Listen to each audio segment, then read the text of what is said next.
Welcome to Week 4 of Wildlife Management. Several theoretical models exist to help the wildlife manager understand predator-prey interactions and how the behavior of prey species can influence the rate of predation. When animals prey upon green plants, the seeds and/or fruits, without always killing the plant, which is the prey, it is called herbivory. Similar to herbivory is parasitism, where one species, the parasite, feeds on the host, the prey, often without killing the prey species. Carnivory describes the classical concept of the predator that kills and eats the animal or prey species, and cannibalism is the special situation in which the predator and the prey are of the same species.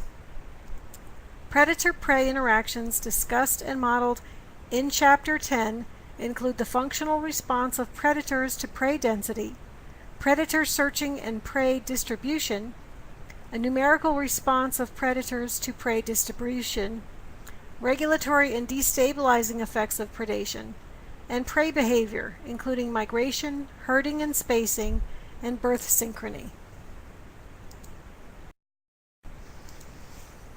How does the introduction of disease and parasitism affect a population's dynamics? Chapter 11 deals with how parasites and disease can regulate populations, structure communities, affect the conservation of endangered species, reduce potential yields of harvested populations, or be used to control pest species.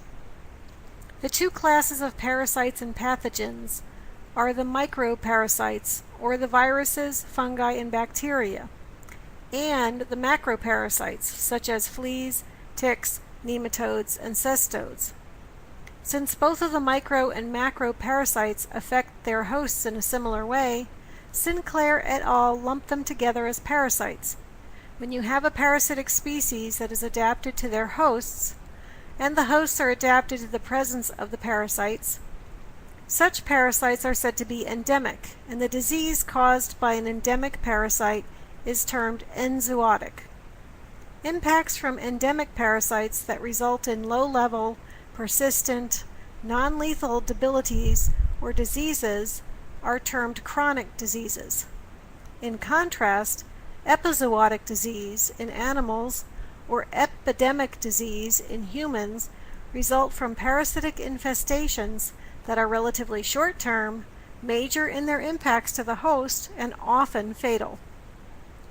By lowering the standing biomass of a host population, parasites may be a negative factor if the host species is being managed for conservation or for harvesting, and a beneficial factor if the host population is being controlled. In Chapter 12, we will learn about consumer resource dynamics, the things an animal needs to survive and reproduce, and the interactions between the consumers and the resources. The use of a resource is termed as either preemptive, meaning the individual animal either wins or loses the resource temporarily, as with a nesting site, or consumptive, where all individuals have access to the resource. One individual animal uses the resource, leaving less for others. The resource is no longer available or is permanently gone.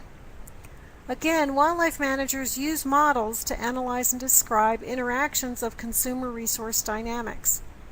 A complex system exists in which the rate of increase of the resources is determined by the density of the animals consuming those resources, and the rate of increase in the animals is determined by the density of the resources. This complex system is broken down into three dynamic dominant components. 1. The functional response of the animal, or the rate of resource intake by a single consumer. 2. The numerical response of the consumer, given the effect of the resource on the changes in animal consumer numbers. And 3. The growth rate of resources in relation to resource abundance.